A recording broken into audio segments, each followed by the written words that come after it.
என்னடி சாப்பிட்ற? கோங்கரா சிக்கன்டா. கோங்குரால சிக்கனா? தெரியாது. வாங்க பாக்கலாம். இந்த கோங்கரா சிக்கனுக்கு நான் பெரிய ஃபேன் ஆயிட்டேங்க. அது எப்படி பண்றதுன்னா, பவுல்ல சிக்கன் சேர்த்துக்கலாம். இஞ்சி பூண்டு பேஸ்ட்டு, மஞ்சள்தூள், உப்பு சேர்த்து நல்லா மிக்ஸ் பண்ணி 10 நிமிஷம் தனியா எடுத்து வச்சுக்கோங்க.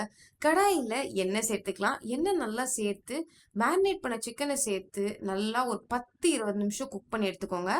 நல்லா கிறிஸ்பி லேயர் ஃபார்ம் ஆகி சிக்கன் குக் ஆகிற வரைக்கும் குக் பண்ணி எடுத்து வச்சுக்கலாம். பேன்ல நல்லெண்ணெய் ஒரு 5லேருந்து 6 டேபிள் ஸ்பூன் நல்லெண்ணெய் சேர்த்துக்கலாம். ஜீரகம் ஒரு 5லேருந்து 6 மிளகாய். உங்களுக்கு காரமாக வேணும்னா இன்னும் மிளகா கூட சேர்த்துக்கலாம். பொடியாக கட் பண்ணி வச்சுருக்கிற புளிச்சக்கீரையை சேர்த்து நல்லா ஒரு 10 நிமிஷம் குக் பண்ணி எடுத்துக்கிட்டு 1லேருந்து 2 டீஸ்பூன் மஞ்சள்தூள், 1லேருந்து 2 டீஸ்பூன் மிளகாய்த்தூள், உப்பு 2 டீஸ்பூன் சேர்த்து நல்லா மிக்ஸ் பண்ணி அதுவே தண்ணி விடும். கீரை தண்ணி விடலாம், கொஞ்சம் தண்ணி சேர்த்துக்கலாம். வறுத்து வச்சுருக்கிற சிக்கனை சேர்த்து நல்லா ஒரு 10 நிமிஷம் 15 நிமிஷம் மிக்ஸ் பண்ணி எடுத்திங்கன்னா சூப்பராக புளிப்பாக காரமாக கோங்கரா சிக்கன் ரெடி.